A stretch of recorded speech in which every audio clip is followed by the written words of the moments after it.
by virtue of going up 2-0 in the finals in 2021 and getting swept. And now, they believed if certain circumstances that they were sore last year, they didn't win it. They thought they should have won it. Yeah, and they came into the postseason as the team. I talked to people all around the league, and it was like the Suns are here, and then there's a formidable gap between the next competition, whether it be East or West. But listen, not only did they lose that series, they got drudged. They absolutely got destroyed. Tim and I were there on press row, slack jaw, watching the Mavericks, and guys like Spencer Dinwiddie, who has barely been an NBA player over the last couple of years because of injury, just smack him up and down the court. Well, and they talked a lot of trash. That's what it is. A lot of strutting, and Luka absolutely he punked them. Yes. When it's 27, Luka 27, Suns 27 at halftime, and the rest of the Mavs have chipped in 30. I had covered Celtics Bucks Game 7 that day, so I'm in the arena. I'm working in the locker room, and I come out and I look at that score in the first quarter, and I was stunned. It was an absolute no-show by the Suns, and we've talked about this before. A loss like that lingers. It hovers like a black cloud. I don't think it's just forget all the Robert Sarver mess. There's a lot of bad mojo hovering over the Suns. Was all off season with the Ayton situation, and just the way to be that close to a championship.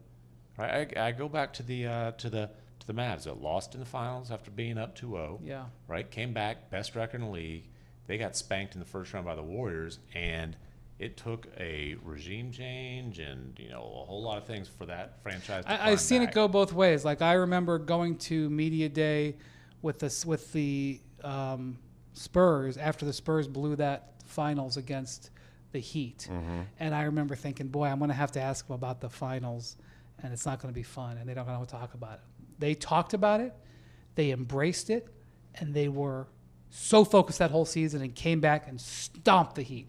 But that was a core of champions. You're right. You are right. But this team has character players. Of course they do. And can high competitors. But as brilliant as Chris Paul has been, you look at the last 4 games of that series for him in the second round, shooting low around 40%. He wasn't right. I think we can say he wasn't under 10 right. points per game, of course. How old is he? 37, year 18. So how often is he going to be right? Well, let me deep just into say the this. playoffs? Let me just say this. There's some theories about why he wasn't right. Let's just push all that aside and say Chris Paul wasn't right. The rest of their team absolutely did not answer the challenge. No, DeAndre Ayton couldn't be played in Game 7 because Monty Williams didn't feel like he had the fight in him that was requisite for benched. the moment. Yeah, he was benched. Devin Booker goes 9 for 31 combined in Games 6 and 7. He's supposed to be the ascendant and he has been. number Booker 2 has been guard in the a league. killer in closeout games earlier in his career. Oh, yeah. I mean, I covered Game 6 in L.A. The previous year, earlier in his career, he was watching him on the couch. Well, whatever. I mean, I agree the track that Game record 6 in isn't LA, 10 years he long, went and grabbed it. but I mean, I did not expect. I expected Booker to rise to the occasion. He has risen to the occasion before. So to me, they're fascinating because you thought they were knocking on the door of something incredible, and now you wonder if they become an also-ran what if. They become the Thunder of the early 2010s. They become the Clippers of the mid-2010s, that just never got there, Well, even though you thought they were supposed to be there. Monty Williams' job is not to let that happen. He got a big contract extension in the offseason. That's Devin Booker's job. That's Chris Paul's job. And they have to recognize that maybe they shouldn't rely so much on Chris. Thanks for watching ESPN on YouTube. For live streaming sports and premium content, subscribe to ESPN+.